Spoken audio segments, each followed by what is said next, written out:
DS judicial academy Bihar APO mains परीक्षा के लिए सीपीसी 75 नंबर का है, जो बच्चों की सबसे बड़ी कमजोरी होती है। इस पर कुछ लिखने के बारे में बच्चों को बताने जा रही है। हम आपको बता रहे हैं कि मुख्य परीक्षा में सफल होने के लिए किसी प्रश्न को किस तरीके से लिखें कि आपको अधिकतम अंक प्राप्त हो। हम आपको बताने जा रहे हैं इंटरप्लीडर सूट, अंतराविवाची बात। तो पहला है इंटरप्लीडर सूट या अंतराविवाची बात है क्या? जहां पर कोई विवाद प्रतिवादी गण के बीच रहता है, यानी एक से अधिक प्रतिवादी हैं उनके बीच में रहता है, और वादी का कोई विवाद नहीं रहता है, वादी का वो केवल इसलिए मुकदमा लाता है कि इन प्रतिवादियों में से किस प्रतिवादी को हम यह संपत्ति दे दें और इसके संबंध में जो खर्चे हैं वो हमें मिल जाए, इसके लिए वाद लाता है। इसे ही हम इंटरप्लीडर सूट कहते हैं। तो अंतराविवाची वाद का तात्पर्य एक ऐसी बात से है जिसमें मुख्य विवाद प्रतिवादी एवं प्रतिवादी के बीच होता है। वादी केवल उस पर खर्चे के अलावा और कोई दावा नहीं करता है, विवादित संपत्ति देने के लिए तैयार है। इस हेतु न्यायालय से जब निवेदन करता है कि हमें बताइए कि वास्तविक स्वामी कौन है, उसको हम दे दें, हमारा खर्चा दिला दीजिए, तो इसे इंटरप्लीडर सूट कहते हैं। इसका प्रावधान सीपीसी धारा 88 में है और आदेश 35 में है। 88 में जो बात लिखी गई है उसमें यही लिखी गई है कि जहां पर कोई विवाद प्रतिवादी एवं प्रतिवादी के बीच है और वादी ऐसी संपत्ति के में केवल खर्चे के अलावा और कोई दावा नहीं करता है, तो वह वाद ला सकता है। लेकिन अगर किसी न्यायालय में ऑलरेडी कोई वाद दायर है जहां इनके अधिकार विनिश्चित हो सकते हैं, तो फिर अलग से इंटरप्लीडर सूट लाने की आवश्यकता नहीं है। इसकी प्रक्रिया क्या अपनाई जाएगी? इंटरप्लीडर सूट में वादी वाद पत्र के रूप में अपना सूट दाखिल करेगा, अपने सारे कथनों को करेगा।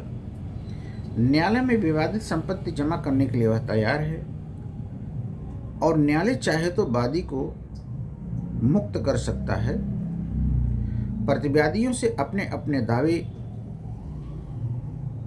दाखिल करने के लिए कह सकता है। ये सब बातें जो मैं बता रहा हूँ, प्रक्रिया वो आदेश 35 में है। वादी के खर्चे के बारे में आदेश पारित कर सकता है।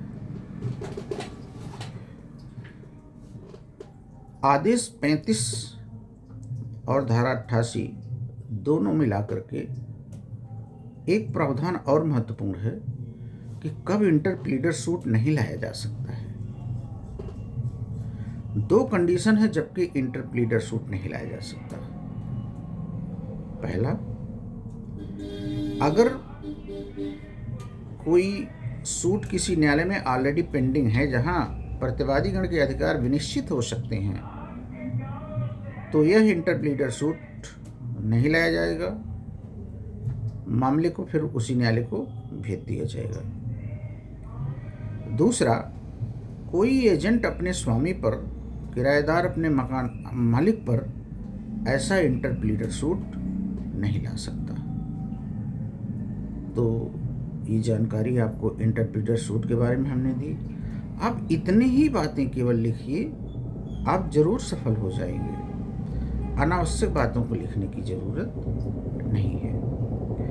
इंटरप्लीडर सूट में दृष्टांत भी आप लिख दीजिएगा। जैसे ए नामक वही व्यक्ति है, बी नामक नौकर को अपने एक बॉक्स देता है जिसमें ज्वेलरी है। एक सी नामक व्यक्ति है जिसका ए कुछ पैसा लिया है। ए सी से कहता है जाइए वो बॉक्स को आप श्योरिटी में ले लीजिए। सी बी के पास जाता है। अब प्रश्न यह है कि बी अपने मालिक ए के ऊपर और थर्ड पर्सन सी के ऊपर दोनों को प्रतिवादी बनाते हुए क्या इंटरप्लीडर सूट ला सकता है कि नहीं ला सकता है। यहाँ कंडीशन थोड़ी अलग है। जो तीसरा व्यक्ति सी है वो मालिक के माध्यम से बी के पास आ रहा है। Derived right from the owner section जो है, ऐसी दशा में तो इंटरप्लीडर सूट आएगा। बी अपने स्वामी को ऊपर ला सकता है, लेकिन सी ए द्वारा प्राधिकृत ना हो और डायरेक्ट अगर बी के पास जावे कि इन गहनों के बॉक्स को हमें दे दो क्योंकि ए हमारा कर्ज लिया है, अब बी इंटरप्लीडर सूट ए और सी के बीच में नहीं ला सकता। ये सेक्शन से रोका गया है। इतनी बातें अगर आप लिख दें तो 10 नंबर में आपको 7 नंबर तक 8 नंबर तक मिलेगा। भाषा लैंग्वेज अच्छी होनी चाहिए, मतलब रफ टफ की लैंग्वेज नहीं, जो आप बोलते हैं रफ टफ की वो नहीं होनी चाहिए। लीगल भाषाओं का प्रयोग किया जाना चाहिए। तो ये 2 क्वेश्चन मैंने आपको, एक पुलिस एक्ट पर, एक सीपीसी पर बताया। कल आपको हम 2 क्वेश्चन और बताएंगे। आज यहीं पर समाप्त करते हैं। बहुत बहुत धन्यवाद। हो सकता है आज आंसर शीट आ जाए, फिर मिला लीजिए। और अगर जनरल में आप 145 प्लस हैं तो आप क्वालिफाई हैं। बहुत बहुत धन्यवाद।